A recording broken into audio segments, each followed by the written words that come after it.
టాలీవుడ్ హిస్టరీలోనే biggest box office war జరగబోతుంది 2027లో. 2027 సంక్రాంతికి సౌండ్ మామూలుగా ఉండదు. ఎందుకో తెలుసా? టాలీవుడ్ బాక్స్ ఆఫీస్ ని దశాబ్దాల నుండి ఏలుతున్న 4 పిల్లర్స్ చిరంజీవి, నందమూరి బాలకృష్ణ, వెంకటేష్, తర్వాత నాగార్జున. ఈ నలుగురు ఒక్కటేసారి బాక్స్ ఆఫీస్ దగ్గర నువ్వా నేనా అని పోటీ చేయబోతున్నారు. ముందు మెగాస్టార్ చిరంజీవిని చూద్దాం. రీసెంట్ గా మన శంకర వరప్రసాద్ తోటి ఒక మంచి హిట్ కొట్టిండు. ఇప్పుడు అదే జోరు కంటిన్యూ చేస్తూ 2027 సంక్రాంతిని కూడా టార్గెట్ చేసిండు.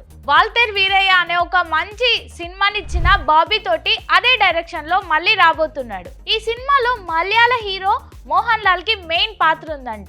హీరోయిన్ కి వచ్చేసి ప్రియమణి హీరోయిన్ అంట. బాస్ ఈసారి పక్కా హిట్ కొడతారని ఫ్యాన్స్ అందరు ఎదురు చూస్తున్నారు. ఇక మాస్కా బాబ్ నందమూరి నటసింహం.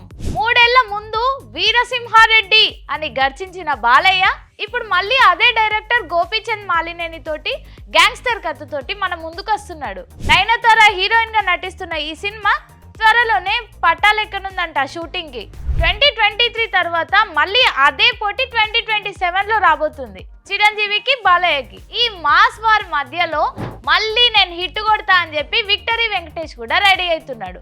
అనిల్ రావిపూడి అంటేనే సంక్రాంతికి మినిమం గ్యారంటీ. వీళ్ళిద్దరు కాంబోలో వచ్చిన F2, F3 ఇప్పటికే సూపర్ బ్లాక్ బస్టర్. ఇప్పుడు త్రివిక్రమ్ సినిమా తర్వాత వెంటనే అనిల్ రావిపూడి తోటి మళ్ళొక సినిమా స్టార్ట్ చేస్తున్నాడంట. సంక్రాంతికి ఫ్యామిలీ ఆడియన్స్ అందరూ మా వైపే ఉంటారని చెప్పి వెంకీ మామ ఫ్యాన్స్ అంటున్నారంట. అసలే పోటీ హెవీగా ఉందనుకుంటే సడన్ ఎంట్రీ ఇచ్చి షాక్ ఇచ్చిండు కింగ్ నాగార్జున. కళ్యాణ్ కృష్ణ దర్శకత్వంలోనే ఇంకో సినిమా సోగ్గాడే చిన్ని నాయన సీక్వెల్ ని స్టార్ట్ చేయబోతున్నారు. జనవరి 15కు మేము వస్తున్నాం, రెడీగా ఉండండి, ఆ డేట్ ని మార్క్ చేసుకోండి అని నాగార్జున చెప్పడం ఇప్పుడు టాక్ గా మారింది. ఈ ముగ్గురు పోటీ మధ్యలో నాగార్జున ఎట్లాంటి చిత్రం తీయబోతున్నాడు, ఎట్లా ఎంటర్టైన్ చేయబోతున్నాడో చూడాలి. మరి ఈ సంక్రాంతికి అందరూ అన్ని బంద్ చేసుకొని రెడీగా ఉండాలన్నమాట.